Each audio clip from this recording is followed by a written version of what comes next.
Whether it's thrills or chills, a game with a strong mood and tone can linger in one's memory. Welcome to WatchMojo.com, and today we'll be counting down our picks for the top 10 most atmospheric games.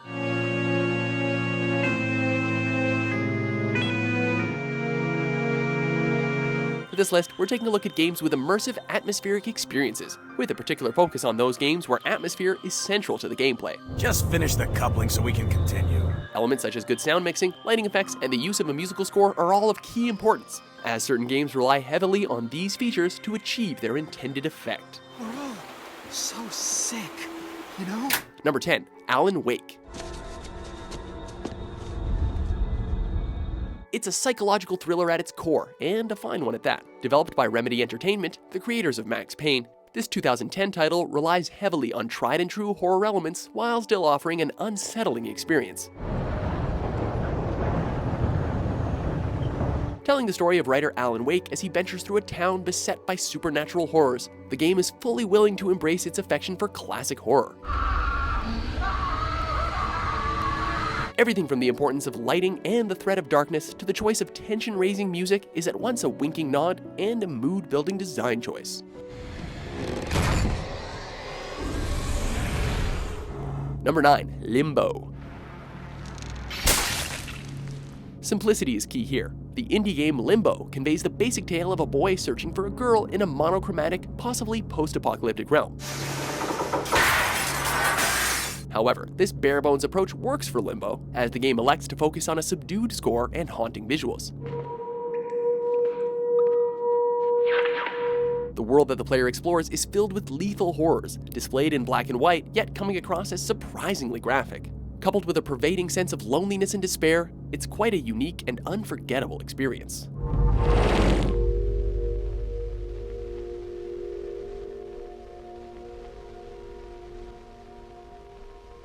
Number 8, Metro: Last Light.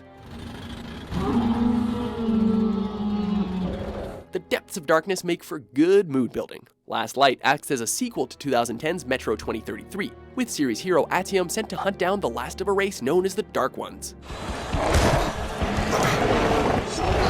Thus, the players are dropped into a realm in ruin, trekking through dimly lit metro tunnels while coming to blows with other, less amicable survivors. Con, will you shut up or what? The game excels in its embrace of its grim tone. Locations are often derelict, light is limited, and straight-on combat can quickly lead to death.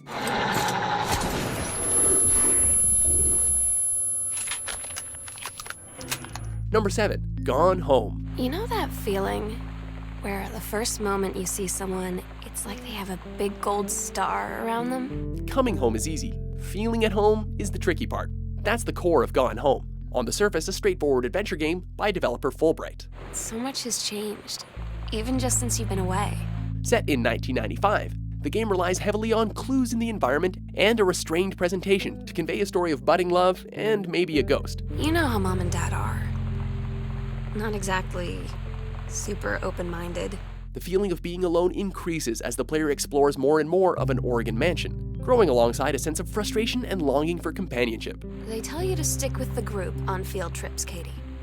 There's a reason for that. Matched by increasingly heart-rending narration and careful use of music, Gone Home is as sympathy-inducing as it is atmospheric. Just listening to the rain on the roof might make you forget that it actually could be a sunny day out there in the real world. Number 6, Riven. Scenic views and puzzles aren't the only things to enjoy here. Riven acts as a sequel to the hit adventure Myst, with gamers again taking on the role of a mysterious figure known as the Stranger. Thank God you've returned. Set forth into the book-set realm of Riven, the player must explore various isles and even other worlds as part of their quest. Perhaps it would be best if you went through first. Throughout its decaying series of locales, the game's non-linear design mixes well with a general lack of human contact, to evoke a feeling of isolation and to prompt reflection. It's quiet and reserved, letting players connect with the experience at their own pace. Perhaps we'll meet again someday. You know where to find me. Number 5, The Vanishing of Ethan Carter. In a similar fashion to Dear Esther, This experience is all about a slow burn to resolution. I know exactly what we're up against. Don't listen to what's in your head. This open-world adventure game casts you as paranormal investigator Paul Prospero, following up on a letter from a young fan. From there, The Vanishing of Ethan Carter plays out as a string of crime scene investigations that dole out information about the mystery at hand in small doses. Ethan, run, goddammit! Go!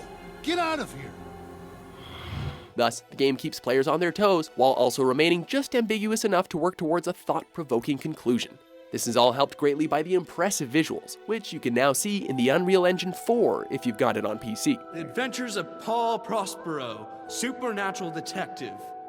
Where do you get this stuff? Number 4, Metroid Prime. Something sinister lurks below the surface here, and what a magnificent tone it sets. A joint venture between Nintendo and Retro Studios, Metroid Prime marked the first entry in its franchise to use a first-person perspective, which adds greatly to the building tension. Heroine and bounty hunter Samus Aran's journey across the abandoned planet Talon 4 is one driven by uncertainty, with subdued colors and plentiful ambient sounds.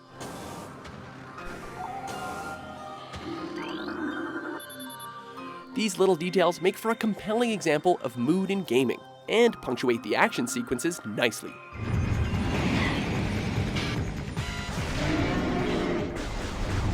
Number 3, Journey. It's a long and at times lonely walk, but no less emotionally taxing for it.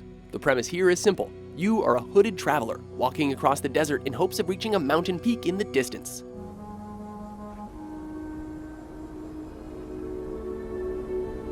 Yet the game proper takes the simple idea and fleshes it out into a grandiose and moving tale, relying on shining visuals and inspiring music to keep the player motivated.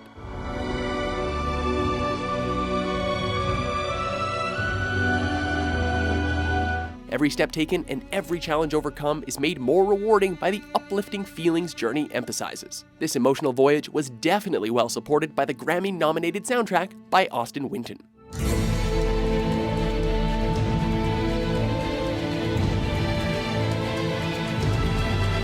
Number 2, Silent Hill 2. In my restless dreams,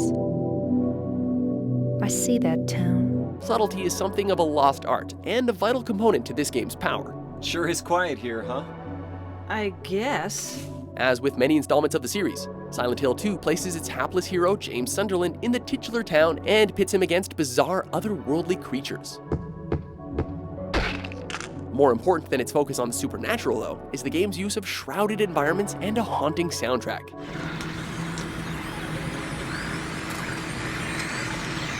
It's designed to slowly build unconscious fears in the player, demonstrating a keen understanding of psychological horror that is supported by the harrowing story reveals and ambiguity of the world. I don't know why, but I just love it here. It's so peaceful. Before we unveil our top pick, here are a few honorable mentions.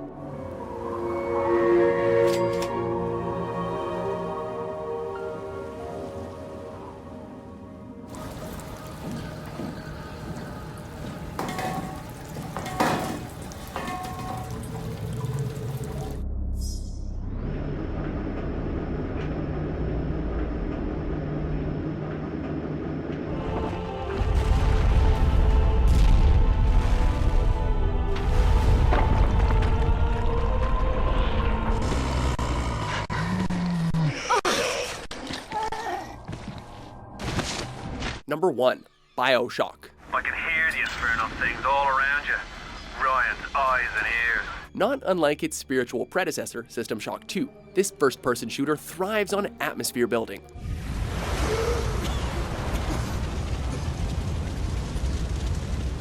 Set in Rapture, an underwater city pitched as a supposed utopia, BioShock balances its setting's Art Deco beauty with the decay and devastation inherent to societal collapse. Aye, that's a pretty sermon coming from the ghoul who cooked up them creatures in the first place. Citizens turn feral, passageways are flooded by the sea. The visual experience in Rapture uniformly conveys a tangible sense of despair. An intruder! He is ugly! Ugly! Ugly! Ugly! With its twist-filled narrative, classically inspired soundtrack, and brutal action, BioShock quite easily embodies a quintessential tragic world that is noble in nature, yet doomed to fail. You promised me pretty, Simon. You promised me pretty. Now look at me. Look at me! Do you agree with our list? You don't shake hands with the devil. What's your favorite atmosphere-driven game? For more intense top 10s published every day, be sure to subscribe to WatchMojo.com. Ethan warned me about that. Warned me not to be fooled by what I saw here.